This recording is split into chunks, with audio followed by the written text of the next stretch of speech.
Hi! So I just got home from work, hence the weird get up, but I don't know what to do with the rest of my day, so I've been watching videos of a bunch of cute girlies going out in their area and trying to identify like the plants and bugs that they have. And I have a backyard full of stuff. Like, there's always deer in my backyard. Hopefully there is some today while I'm filming this, but knowing the jinx that occurs whenever you want an animal to appear, they're not going to appear. But normally they're in my backyard every day. But I have a bunch of animals that come in my backyard, and I have a bunch of weird plants because we don't maintain that stuff. It is like becoming summer, so a lot of the flowering plants are no longer flowering, so they don't look as cool. But I'm bored, so why not go adventure around? And I downloaded like a plant identifier app, so let's see what's in my backyard. Woo! First thing that I will identify is this gatita. Who are you? Who is this? That's a cat. And this is a Momo. Hi, Momo. Hi, Momo. I love you. I have to clean her cage today, but she's so cute too. Ah, the gatita is back. What are you doing? Okay, we made it outside. I will show you the disaster that is my patio and yard because we haven't touched this since I don't know, it's been months. We haven't touched this in months, you know, be how it be. But here it is. Yeah, disaster. Yeah, I'm probably filming in the worst time of day because it's like the height of the sun, but I'm bored now.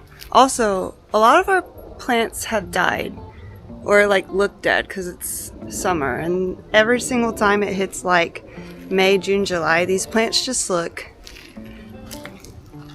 But like this tree, we'll start with this. This tree normally has so many of these, like those red bristles. I don't even know what that is. Flowers? They are flowers. But normally they're covering the entirety of the tree, and there's not many left right now. So let's look at this one. So this is what is on it. All over. But most of them are dead. Like, here are the ones that have died or like shriveled up. There's only a few of the flowers remaining, but most of them are deceased. Also, there's normally so many birds in this tree. Also, this tree has so much moss. I love moss.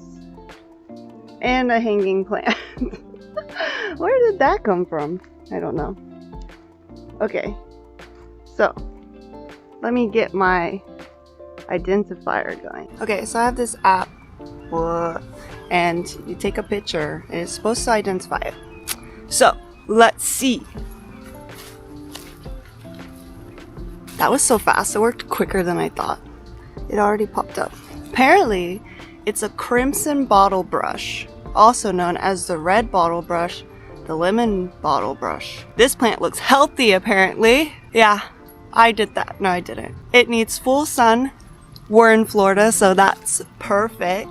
Okay, let's look at some facts. Crimson bottle brush is not just visually stunning, but also functionally versatile. It leaves house, that's English, it leaves house in abundance of essential oils, releasing a delightful lemon fragrance. I can't speak. Identified as a fast grower, crimson bottle brush is also emerging as an asset in bioenergy due to its rich lignocellulose content that could be converted into ethanol. Beekeepers might find an interest in crimson bottle brush since its nectar-packed blossoms can produce premium honey. What? Honey. Ecological application. It doesn't just charm us with bright brushes, it also plays an ecological role. The plants are a savior to sandy soils, Florida, holding them together with their robust rooting systems and thus playing a role in erosion control. In addition, it serves as a crucial food and habitat for a variety of birds and insects, hereby enhancing biodiversity. That's why there's always so many birds in that tree. Oh my god. There's like millions of birds all the time. We have like the red cardinals. Maybe there'll be some today. Maybe I picked a bad time of day for like wildlife. It says that apparently the seasonal spotlight is May, but it looks dead. For the last few months it had so many flowers and now there's no flowers. So what does it mean, seasonal spotlight? Alright, so that's that one. And obviously this is moss, but just for the fun of it, we have to scan the moss too. I got flies all over me. Spanish moss, duh, all over Florida. So are all the gnats all over me. It's a vine, it's a herb. Let's look at its ecological application. It's usually hanging from tree branches. Yes, it's all over this tree. It's all over every tree in Florida. If you go anywhere outside in Florida, you will see these. Normally they're covered in bugs. Lots of bugs. That's what I like. Oh, see? It acts as a host to numerous organisms, including chiggers, spiders, and other small creatures, essentially functioning as a high-rise condominium for minuscule life forms. That being said, it's non-parasitic, drawing its nutrition from rainfall, airborne dust, and particles, while also aiding in maintaining the tree's humidity and temperature stability. Whoa! Okay, that's 2 of the plants in my yard and what they are. Yay!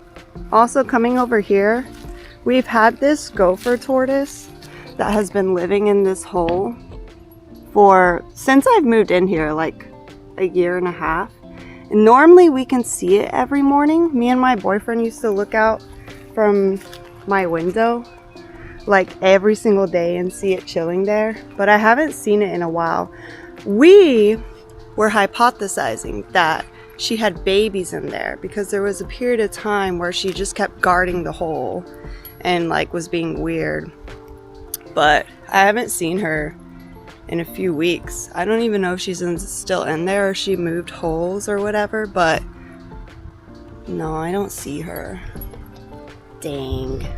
Next, we will do this because it is so pretty. Okay, so apparently that one is called the Virginia creeper, and it's saying that this plant needs attention and it's lacking fertilizer. It doesn't say why it knows that or like what it's supposed to look like, because to me it looks very pretty, but maybe I'm seeing like some more red coloration in some of the leaves and I don't see much on it, so maybe it's supposed to have more red in it. But let's look. Virginia creepers have a deep bluish-black hue that have caught the attention of Native Americans.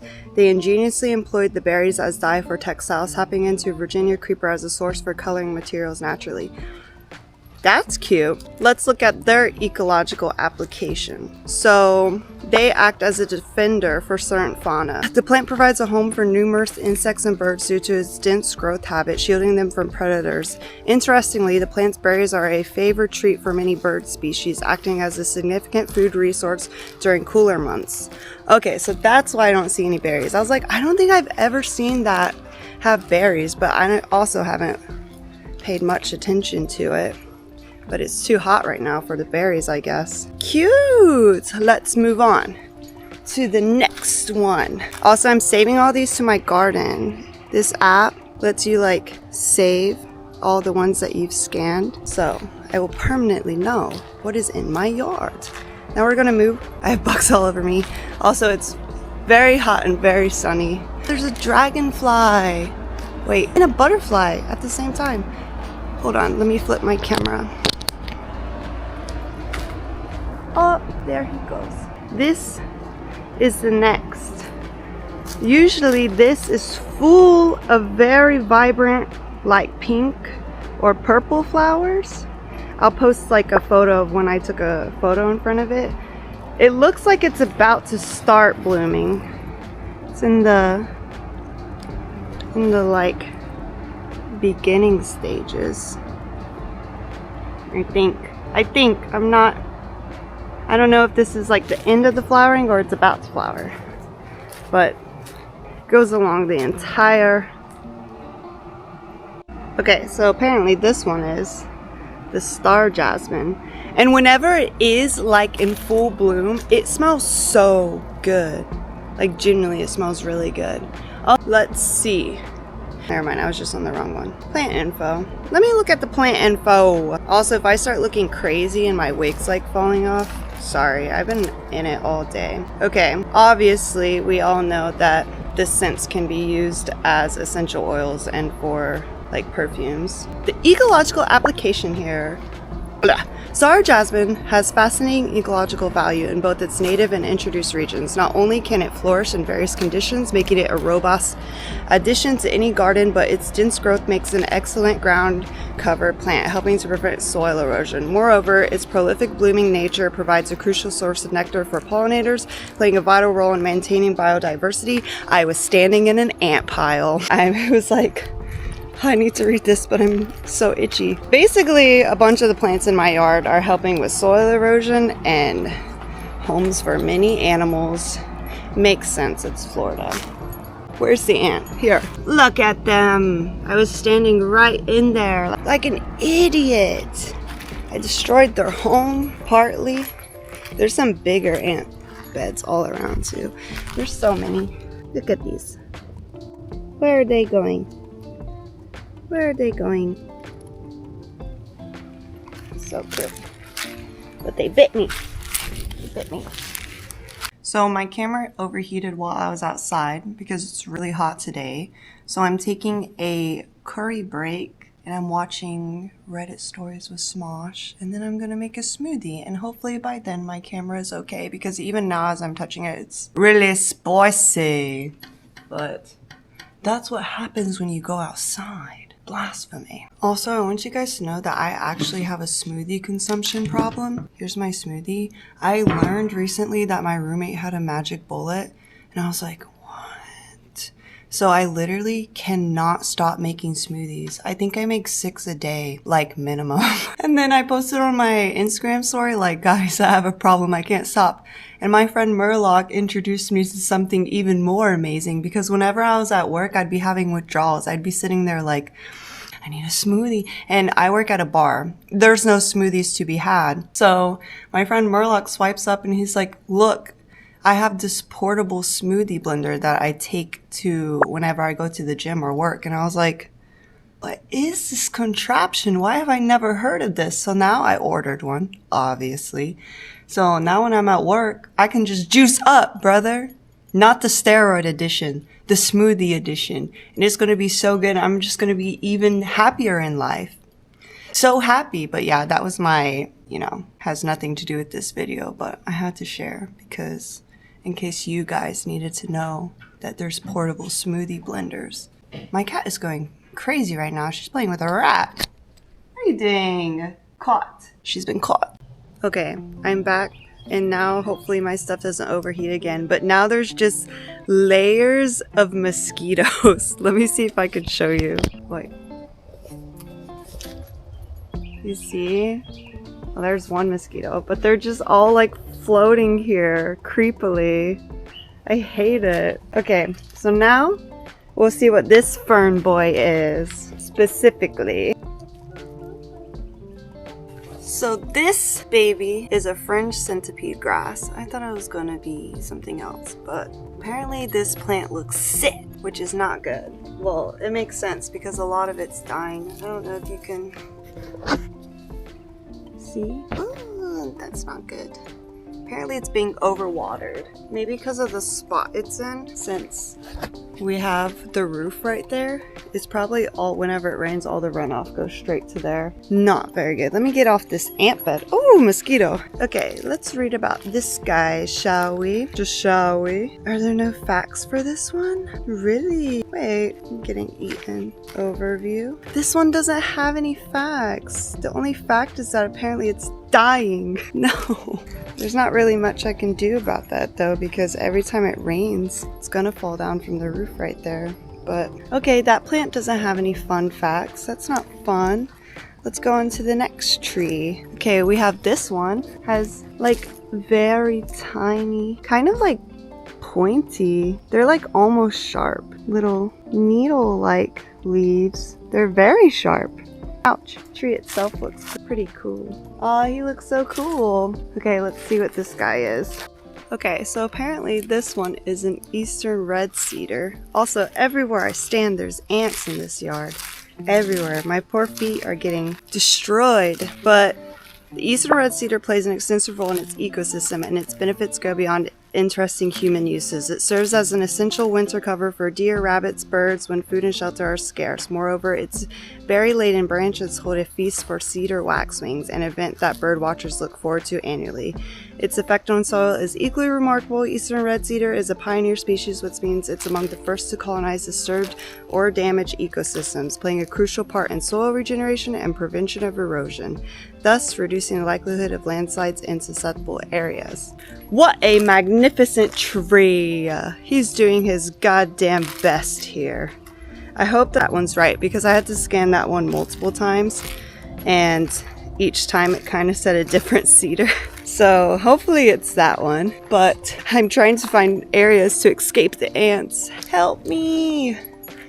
Let's see what some of these other trees are. We have this one, very flat leaves, much different from that one. He's beautiful. Let's see what he is. Let's scan him. Okay, this one's apparently a sweet viburnum. Apparently he looks sick. He looks fine. Why does he look sick? He doesn't look sick to me. Maybe I don't know anything. It's okay. So, some little facts about this guy is he's widely perceived as just another decorative species, but he plays a vital role in the environment. That's what it says about all of them. They're all useful. Every tree has its uses. Don't let anyone get you down. If you're a tree, you're useful. Sweet viburnum is an evergreen, and its dense growth habitat from a thick canopy, providing habitat and safe refuge for numerous birds and small animals. It doesn't stop there.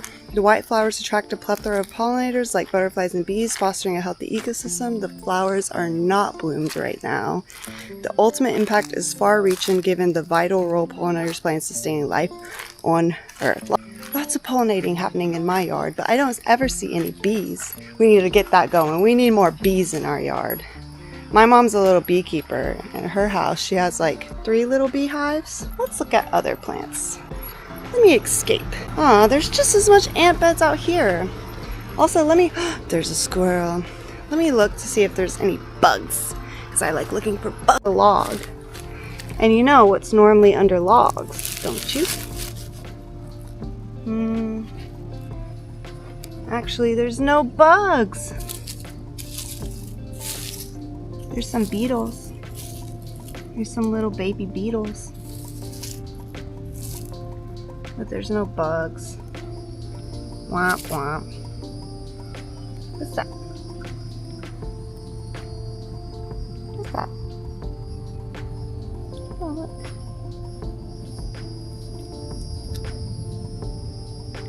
Little baby beetle. There he goes.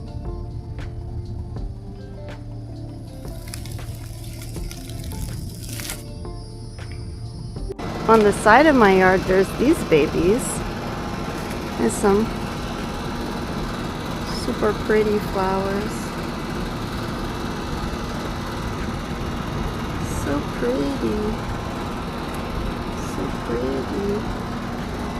It's so pretty.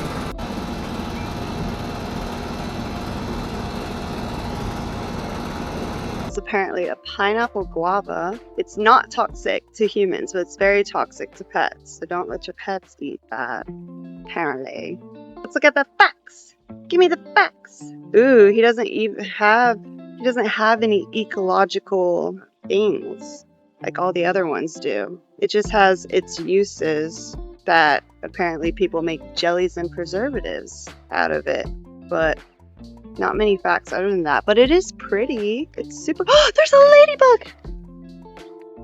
Where? There he goes.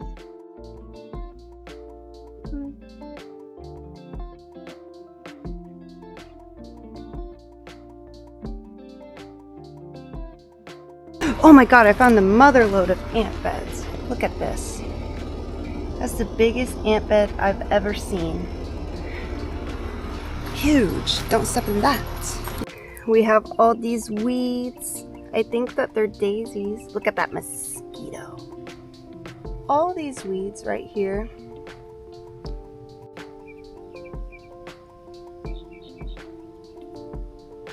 A weed. Apparently it's healthy though. It's not dying. Apparently the good thing about this is that it's just a massive pollinator. Obviously, it's a little flower. Flowers always attract the cute little bugs. But yeah, there's a bunch of them everywhere. Because our yard is basically, it's not normal grass, it's just a bunch of weeds and clovers. Which I want whenever I move, like in the future, if I ever happen to have a garden. I don't know, because I'm also a big, I kind of do want apartments. But whatever, let's say I move into a house and I finally get a garden. I will have a full yard of clover grass. Because frick real grass. Clover is so much prettier and softer, and when you step like in it, feels so luxe. You feel like a little fairy. I stood up way too fast right there. But, can't see. But, let me see if I can find some of the little pockets of it that we have. There's people. My neighbors are outside. So I'm trying to stay in the backyard even though my front yard also has stuff. But I don't want them thinking I'm a freak. Because I never changed when I got home. Okay, like here, by the AC.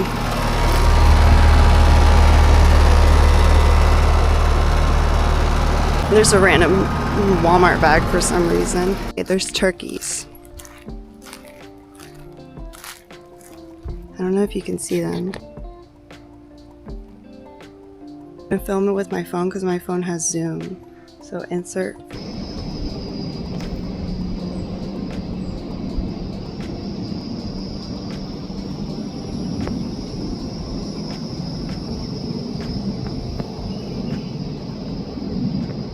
Okay, I had to retreat because I was getting eaten alive out there by mosquitoes and ants. So my feet are now full of bug bites and my fingers are now full of bug bites and probably other parts of me, but I'm mostly feeling my hands and fingers.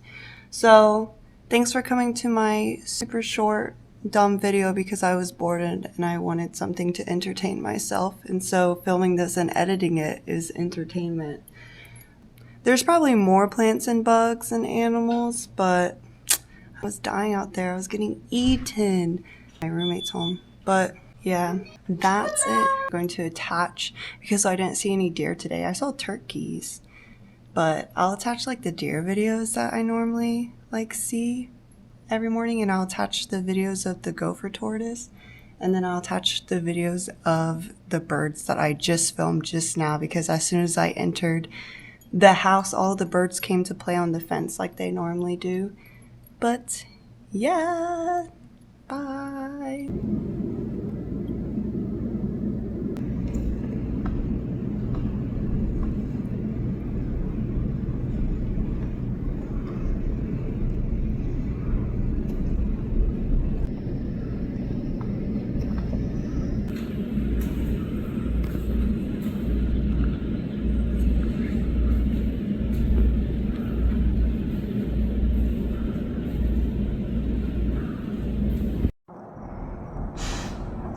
He's yelling at me.